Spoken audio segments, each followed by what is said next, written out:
how are you feeling about the first 3 games and being where you're at right now? I think at the beginning of the year, every team wants to get off to a good start. So I like where we're at mentally. I like where our effort's at.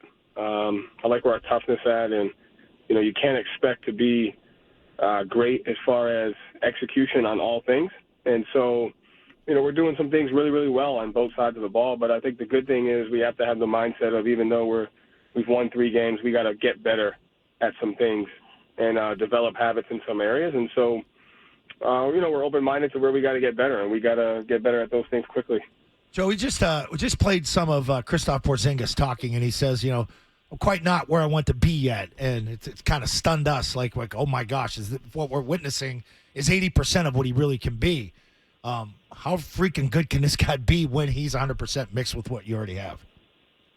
Well, I agree with that, and I think that's where he's at as a player, and I think that's where each of our players feel, and that's a healthy mindset to have over the course of a long year. Is like, we know we're a good team, but we got to have the humility to understand we got to get better. And so it's always an adjustment period for a guy like KP coming into a new team, and we've seen a lot of good things.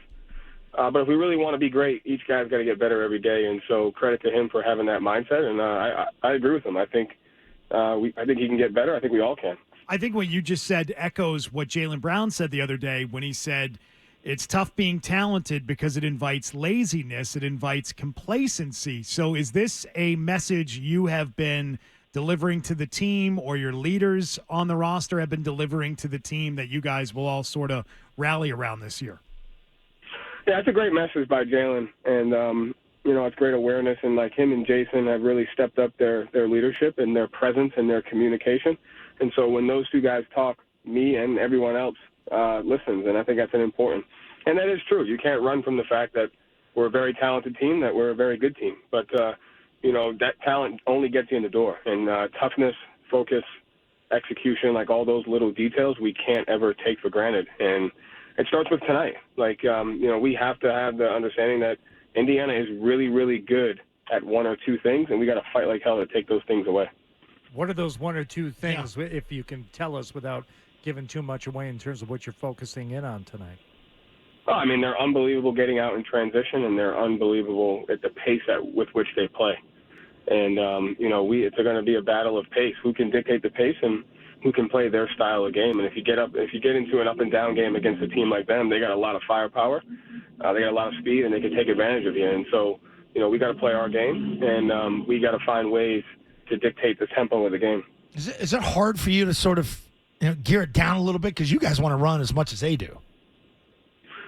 Yeah, it is hard for me to want to slow it down, because we do want to run and we want to play fast, but we got to play discipline, and sometimes you got to understand, like, we may be in this league, we may be one of the better teams, but each team is better than us at one thing, and we got to find that one thing and we got to take it away. And so that's the most important thing, and that's the humility and mindset that we got to play with. This team probably plays better, faster, longer. And so we got to combat that with our physicality and our defense, and then find moments to play fast. Are you seeing the things that you were working on before the regular season began in training camp? And I know you talked to us a couple of weeks ago and said you felt like you had a good camp and the team was coming together. Have you seen those things that you worked on play out for you in the right way in games? Yeah, and, we focused more on mindset, toughness, effort, and open-mindedness. And so the execution piece will come over time. I think that's something that you can't really simulate until games start. But the carryover of our intentionality are where we want it to be defensively. And, the way we wanted to play together offensively, I see some really good carryover there. And so it's a balance of being okay where you're at, but not being comfortable. Joe, you've gotten some praise early on in this season, the way you've handled a couple of situations, not just, calling a timeout, but with, specific reason. One was last week to get Pritchard into the game, who ended up getting open on an inbound pass where Tatum was having some difficulty finding an open man. That's got to feel good when something you do specifically, really intentionally coaching-wise, talking about intentionality, works out to that degree, because it could have been a bit of a head-scratcher at that point in the game, but it ended up working out really well, and a lot of people were talking about it afterward. I think Brian Robb wrote about it, specifically about that one play. And he's sucking up to you now after that criticism of you. So No, he is. He is. He came up to me at shoot-around the other day and tried to. Oh, he throw me under the bus? Did he throw me under the bus? No, I'll kill him. What did he say to you at shoot-around? Hey, listen. All I can say is you guys got his attention. That's it. Attaboy. Wake him up. Wake him up. Hey, no, listen. I think situational basketball is obviously something. It's from year one to year two. I always had philosophies, but I didn't. We didn't organize those philosophies in time, and we didn't work them out the way we could practice those. And so, having a lineup like that in a get-in play is something that we worked on as a team. And Peyton is a guy who I really, really trust, regardless of how the game is going, to get open and to make 2 free throws. And so he's a guy that you have to have on the floor in a get-in situation like that. And then it just goes back to the strength of our team. We have a really, really talented, balanced roster, and we talked about, sacrifice from everybody, and a small sacrifice is to go with a smaller lineup in that. And as long as our guys stay open-minded and we have trust and communication amongst each other, we can win those situations with the depth of our roster.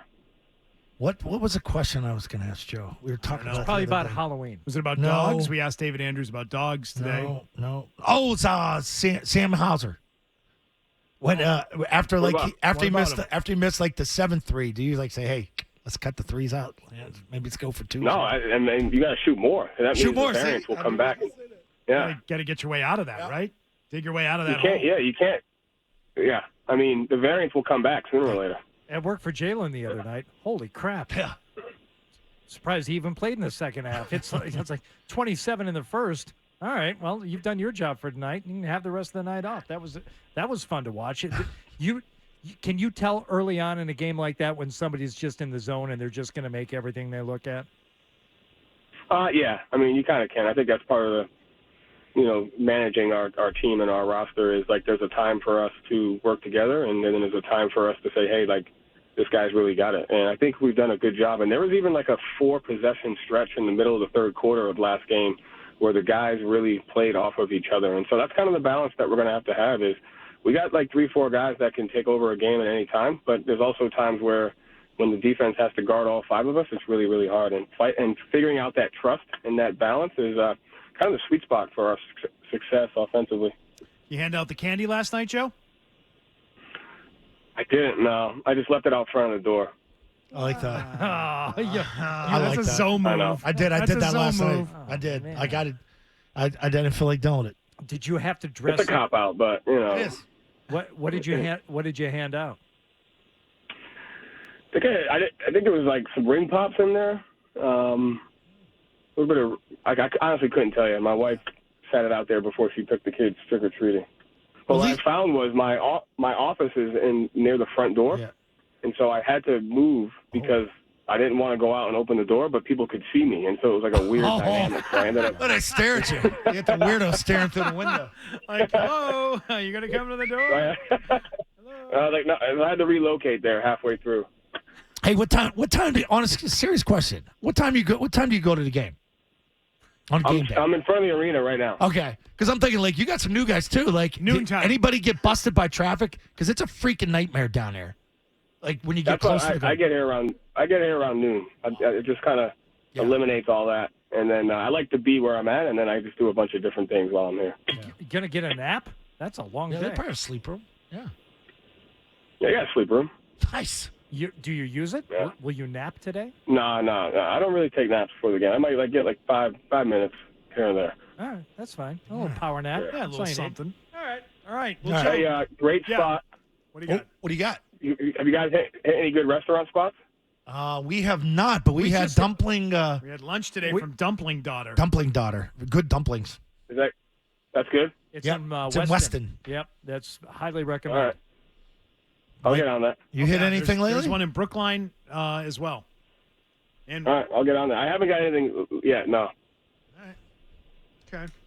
Well, But I consider it you guys slacking a little bit if we go a whole segment without talking about food. That's true. The games have been too good to watch. Yeah. By the way, Beetle doesn't think Miami is all that good, so he's probably That's not what I said. Yeah, you said it's a 2-team race. I in said the this. East. I said the Eastern Conference is a 2-team race between the Celtics and the Bucks. And if the Celtics and Bucks are not the 1 and 2 seeds at the end of this regular season, something had to have gone really wrong. And I still think Miami is pretty good.